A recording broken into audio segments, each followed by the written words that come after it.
Hola, hola, buenos días, mis amados amigos, hermanos, todos aquellos que hoy están sintonizando este tiempo de estudio bíblico. Y me da gusto saludarlos esta mañana, siempre invitándoles que pueden tomarse un cafecito ahí en casa. Y contento porque tengo la bendición de poder compartir este estudio bíblico. Hoy seguimos con los estudios de escatología y me pongo a pensar en lo que hablábamos acerca de la importancia de las señales, sobre todo de aquellas que nos hablan de los tiempos que estamos viviendo, porque este es uno de los sentidos importantes de las señales. Nos hablan de los tiempos que estamos viviendo y de alguna manera hacia dónde estos apuntan. Hoy que estaremos viendo la segunda parte de las señales, ¿sí? Yo quisiera invitarles a que abramos nuestro corazón acerca de lo que Dios en su palabra nos está enseñando de sus tiempos. ¿Qué les parece si inclinamos nuestro rostro y vamos a orar? Padre, gracias te damos por la oportunidad de poder compartir. Y Padre, te ruego que sea tu Espíritu Santo que dirija nuestros pensamientos y Padre, que sea tu lógica y no nuestra lógica. Danos sabiduría, te lo ruego en el nombre de Jesucristo. Amén. El objetivo del estudio de hoy es que podamos profundizar en el conocimiento de las señales de la segunda venida, sobre todo en dos aspectos elementales: señales de oportunidad y señales de oposición. Al hablar sobre las señales la semana pasada, vimos que estas señales no están en función de predecir la historia, sino entender nuestro tiempo. Y al entender nuestro tiempo, es posible que podamos ubicarnos en ese tiempo en referencia al futuro. Sin embargo, el fin no es predecir, sino entender. Ahora, sin embargo, hay ciertas señales que por costumbre son interpretadas como signos de la segunda venida del Señor Jesucristo. Y en esta lección vamos a ver cómo estos signos en particular nos hablan o nos anuncian de una manera profética la segunda venida del Señor. Y de alguna forma podremos preguntarnos si esto nos ayudaría a crear un mapa del futuro en base a ellos. Lo primero que queremos hablar en esta mañana es señales que manifiestan oportunidad. En general, estas señales que manifiestan oportunidad marcan todo el tiempo entre las dos venidas del Señor Jesús, es decir, la primera venida y su segunda venida. Lo que nos impresiona es que en medio de todo ello estamos en los postreros tiempos. En el tercer capítulo de la segunda carta del apóstol Pedro, hace énfasis en lo siguiente. Si quieres buscar en tu Biblia, por favor, segunda de Pedro, capítulo 3, versículo 9. Segunda de Pedro, capítulo 3, versículo 9, dice: el Señor no retarda su promesa, según algunos le tienen por tardanza, sino que es paciente para con nosotros, no queriendo que ninguno perezca, sino que todos procedan al arrepentimiento. Esto es, que mientras Jesús no venga, todavía hay oportunidad de arrepentimiento. Por esto, la predicación del Evangelio a todas las naciones es una oportunidad para que estas señales de la Biblia nos puedan ayudar a entender nuestro tiempo. Y de alguna forma nos preparamos para esta segunda venida. Sin embargo, no está en función de poder fijar la fecha de su venida. tenemos que pensar que en la universalidad del Evangelio, es decir, la extensa predicación, son aspectos enfatizados en las palabras que el Señor Jesús dice en Mateo 24:14. Dice: y será predicado este evangelio del reino en todo el mundo para testimonio a todas las naciones, y entonces vendrá el fin.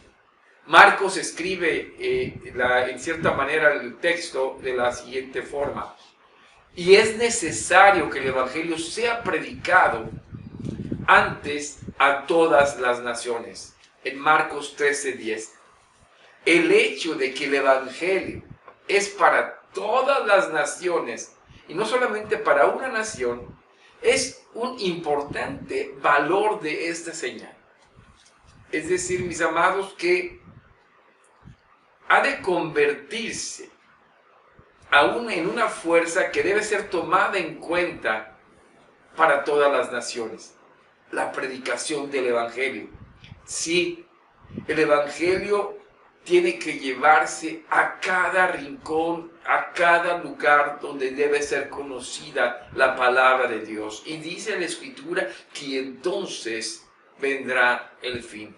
Así que la predicación del evangelio empieza desde la primera venida del Señor hasta su segunda venida. Y de alguna forma está enmarcada con esta señal. Ahora, íntimamente relacionada con esta predicación del evangelio, desde la primera venida hasta la segunda venida del Señor, nos encontramos con otra señal, que es la plenitud de la salvación de Israel. Esta señal ha causado diferentes divisiones de opinión. Aunque nosotros dijéramos que Israel pudiera ser contado entre todas las naciones, eso no corresponde en cierta forma en el lenguaje bíblico. ¿Por qué? Porque lingüísticamente hablando, en el mundo del tiempo bíblico, el vocablo naciones siempre se ha referido a otras naciones excepto a Israel. Entonces, de esta manera, debemos pensar que cuando se refiere la predicación a general a todas las naciones, no cabe duda que estas palabras tienen una referencia a algo muy especial. Y esto lo podemos ver en Romanos 11, 25 y 26. Dice la palabra de Dios: porque no quiero, hermanos, que ignoréis este misterio, para que no seáis arrogantes en cuanto a vosotros mismos, que ha acontecido a Israel endurecimiento en parte hasta que haya entrado la plenitud de los gentiles, y luego todo Israel será salvo, como está escrito: vendrá de Sión el libertador, que apartará de Jacob la impiedad. Debemos notar que en este texto, que habla de la señal que se halla en la carta del apóstol Pablo a los romanos, este hecho es muy importante porque en su carta el apóstol Pablo da diferentes definiciones del vocablo Israel. Por ejemplo, en el capítulo 9, versículos 4 al 8, permítanme, dice que son israelitas, de los cuales son la adopción, la gloria, el pacto, la promulgación de la ley, el culto y las promesas, de quienes son los patriarcas, y de los cuales según la carne vino Cristo, el cual es Dios sobre todas las cosas, bendito por los siglos. Amén. Versículo 6. No que la palabra de Dios haya fallado, porque no todos, ojo, los que descienden de Israel son israelitas, ni por ser descendientes de Abraham son todos hijos, sino en Isaac te será llamada descendencia. Esto es, no los que son hijos según la carne son los hijos de Dios, sino los que lo son hijos según la promesa son contados como descendientes. Este concepto no es nuevo en Romanos, es decir, acerca de esto, de identificar al Israel no precisamente por sus características naturales, sino que el verdadero Israel se identifica por la adopción. La idea no es original en Romanos, también Pablo la menciona en Gálatas capítulo 3 versículos 6 al 7, donde en el versículo 6 dice: así Abraham creyó y le fue contado por justicia. Sabed por tanto que los que son de fe, estos son hijos de Abraham. Y la Escritura, previendo que Dios había de justificar por la fe a los gentiles, dio de antemano la buena nueva a Abraham diciendo: en ti serán benditas todas las naciones. Mis amados, Pablo cuenta que el verdadero Israel, es decir, a los hijos de Abraham, los hijos de la promesa, los hijos del pacto, aún son estos que vienen a ser injertados por la fe en el verdadero tronco que es Cristo Jesús, según Romanos 11, 17 al 24. Entonces, le dice la plenitud de Israel. Parece ser que la plenitud de Israel, del pueblo de Dios, es cuando Cristo vendrá, cuando este pueblo esté completo. Y el hecho de que está completándose el pueblo de Dios es una señal segura, ¿sí?, de su segunda venida. Ahora, hay un detalle importante que debemos considerar en la traducción de la Reina Valera. En el versículo 26 del capítulo 11 de Romanos dice: y luego todo Israel será salvo. Chequen en su Biblia. Esa palabra luego no es la mejor traducción. La versión Jerusalén o la Nueva Biblia de las Américas, por ejemplo, dicen: así todo Israel será salvo. Pero hay un pequeño detalle. La palabra que se utiliza cuando se dice y se traduce y luego o así todo es la palabra autos. Y esta palabra autos quiere decir así y no luego o entonces. Esa misma palabra autos la podemos encontrar en otra referencia para poder entender mejor su significado en 1 Corintios 11, 28. Y estamos muy relacionados con este pasaje de 1 Corintios 11, 28. ¿Por qué? Porque está relacionado con la Santa Cena. Dice 1 Corintios 11, 28. Por tanto, pruébese cada uno a sí mismo y coma así del pan y beba de la copa. La palabra se encuentra cuando dice coma así del pan, donde la traducción pone así, coma así del pan, es la palabra autos. Entonces, que también quiere decir de esta manera o de este modo, tal como en el texto se señala en la Santa Cena, coma de esta manera el pan. Entonces, teniendo en el texto de Romanos, cuando dice en el versículo 26 del capítulo 11, dice: de esta manera todo Israel será salvo. Nos preguntaríamos entonces, ¿cómo será salvo todo Israel? De esta manera. Debemos preguntarle al texto acerca de cómo será esta manera, y preguntándole al texto cómo será esta manera, vemos una relación muy íntima en el capítulo 11, versículos 25 y 26 de Romanos, ¿sí? La íntima relación que existe en los dos versículos, cuando dice: de esta manera todo Israel será salvo. El 25 y 26 son gramaticalmente partes de la misma oración, diciendo: porque no quiero que, hermanos, que ignoréis entre este misterio, para que no seáis arrogantes en cuanto a vosotros mismos, que le ha acontecido a Israel, endureciéndose en parte hasta que haya entrado la plenitud de los gentiles, y de esta manera todo Israel será salvo. Es una misma oración, ¿sí? Y por lo tanto, ¿qué es lo que nos está diciendo el texto? Es que muchos de los israelitas, que lo son solamente por la carne, por su incredulidad, no se salvarán o no se salvaron.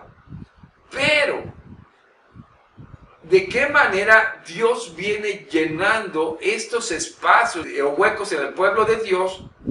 De alguna forma es cuando el pueblo gentil es insertado, es completamente puesto en el árbol.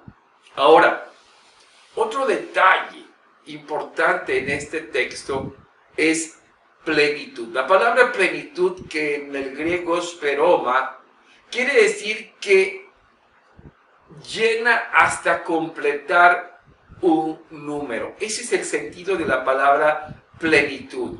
Se está completando hasta llegar a un total de un número. Se podría decir que Dios está completando un número y ese está en función del número de Dios. Y entonces todo Israel será salvo cuando se llegue a este número. Mis amados, el número es el número de lo que la palabra de Dios habla de los elegidos. Hay algo de verdad en esta afirmación, pero también hay algo importante que tenemos que señalar aquí. Pablo habla aquí como si lo que dice fuera una extensión de la ilustración de las ramas del olivo que fueron injertadas para formar parte del árbol. ¿Recuerdan esta figura?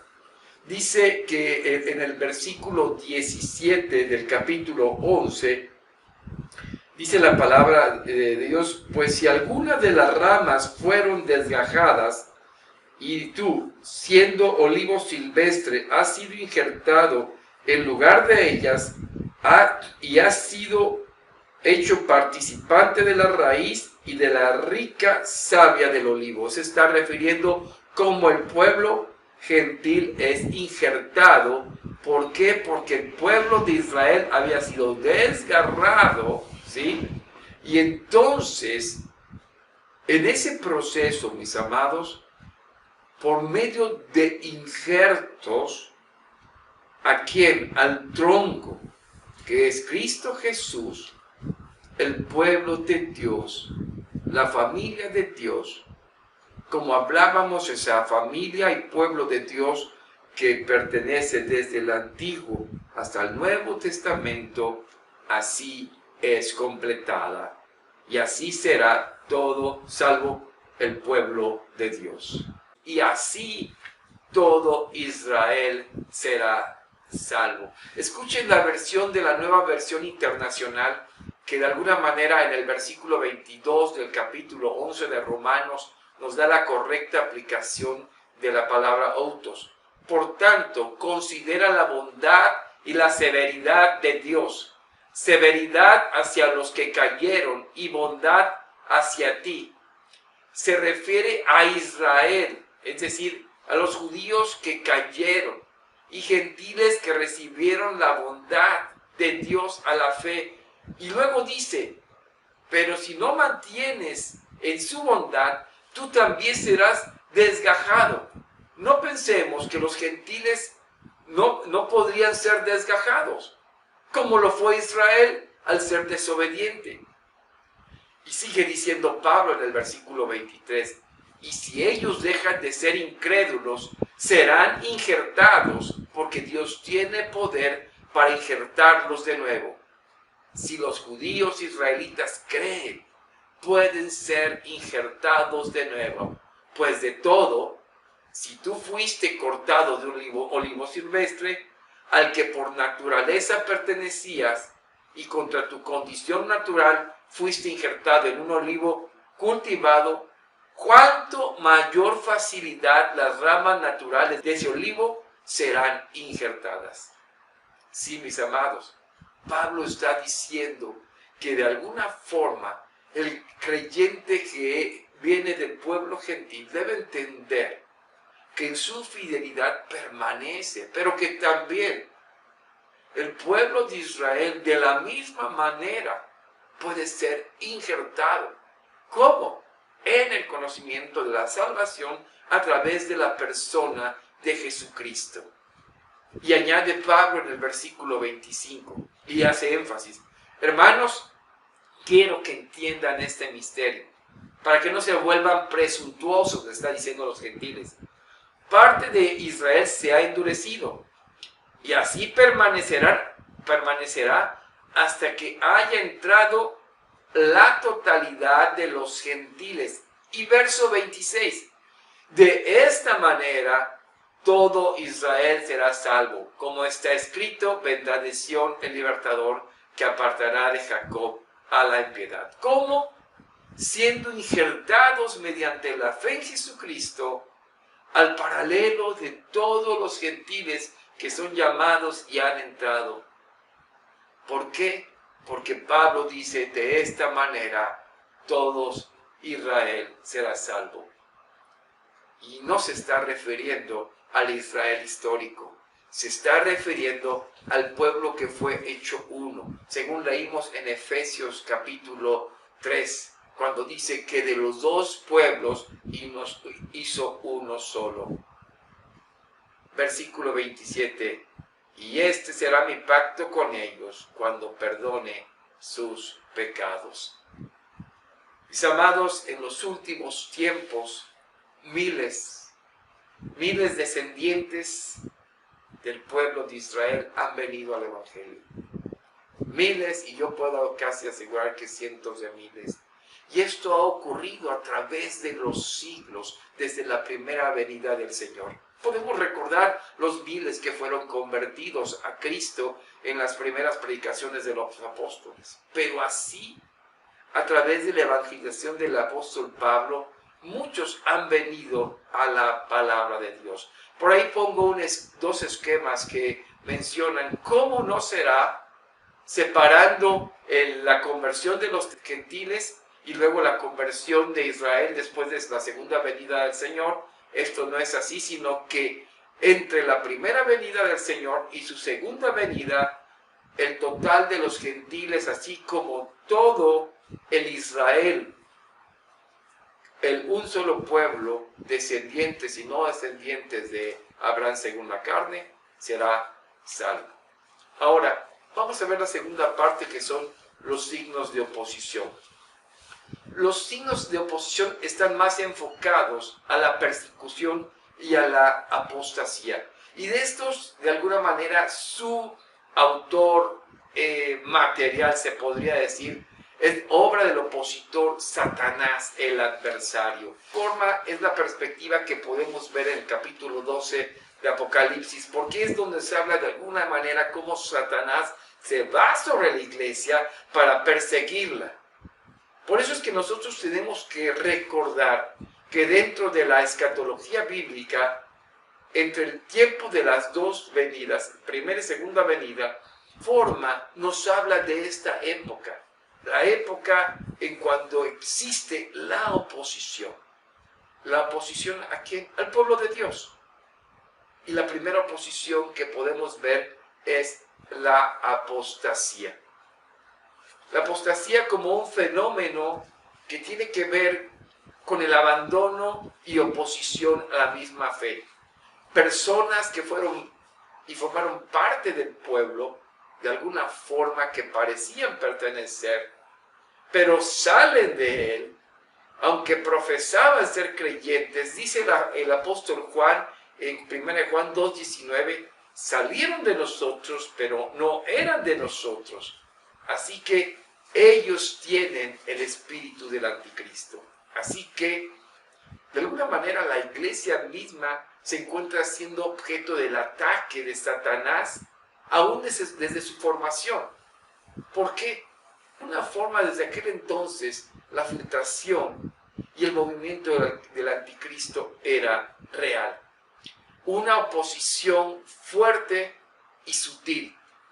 a tal grado, mis amados, que de alguna forma se fuera intensificando. Y como dice Mateo 24, 22, esta puede llegar a tal grado que sería difícil, dice el pasaje de Mateo 24, 22, podría esperarse que nadie se salvara, ni aun los elegidos, pero de alguna forma sabemos que nadie puede ser salvo si no opera la gracia de Dios. Entonces, el apóstol Juan nos señala que este ataque en la iglesia es un ataque contra la doctrina del Evangelio.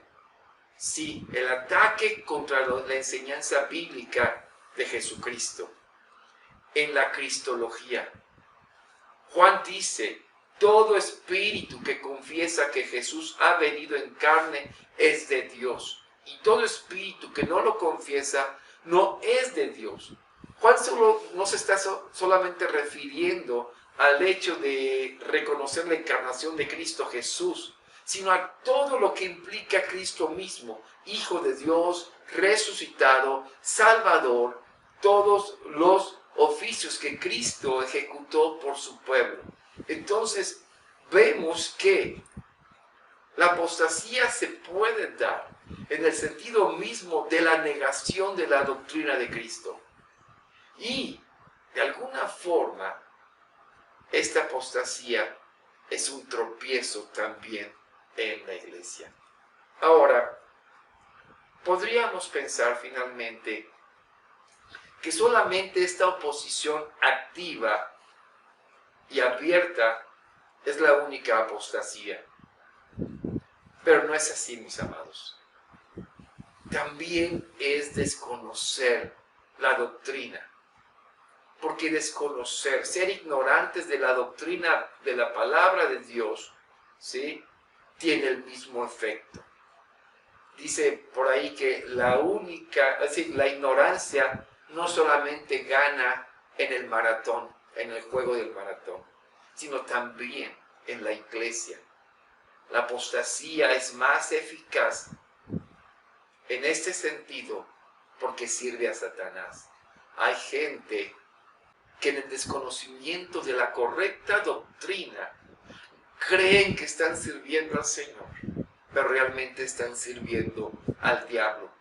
Y de alguna forma esto trae un daño profundo a la iglesia. Mis amados, este tipo de apostasía que entra con tanta sutileza a la iglesia tiene un daño profundo, porque esta apostasía más sirve a Satanás que al Evangelio. Quiero terminar con lo que dice 2 de Pedro 3, 17 y 18. Dice la palabra del Señor: así que vosotros, oh amados, sabiéndolo de antemano, guardaos, no sea que arrastrados por el error de los inicuos, caigáis de vuestra firmeza. Antes bien, creced en la gracia y el conocimiento de nuestro Señor y Salvador Jesucristo. A Él sea la gloria, ahora y hasta el día de la eternidad. Amén. Mis amados, que un vivo celo por el conocimiento de la palabra de Dios nos mueva a conocer más. No nos conformemos con viandas. Vayamos por alimento que nutra nuestro corazón y predique el Evangelio de Cristo. Dios los bendiga. Vamos a inclinar nuestro rostro, vamos a orar. Padre, gracias por este tiempo. Alabamos tu nombre y rogamos, Señor, que de verdad tu palabra impacte nuestros corazones y que tu pueblo salga de la ignorancia. Señor, necesitamos conocerte más. Padre, tu palabra lo dice, este pueblo pecó por ignorancia. Señor, que no lo hagamos, que escudriñemos, porque en ella tenemos esa vida que en Cristo se nos ha dado, vida eterna. En Cristo Jesús te lo pido. Amén. Dios les bendiga, mis amados.